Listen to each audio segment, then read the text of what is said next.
бақыт деген бұл эми ынтымақта жашоо да.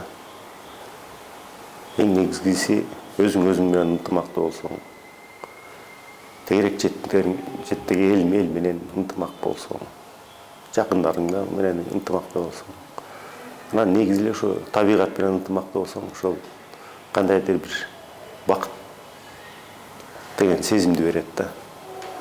Ошол сезимди кантип кармап туруш керек, кантип кармап турса болот. Оңой эле. Өзүңдү ошо болгонуңдай эле алып жүрүш.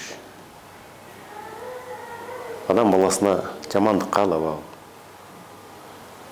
Чын жүрөгүңөн бирөөгө жардам берсең, жардам берип, ошол. Негизи эле адамзатка мындай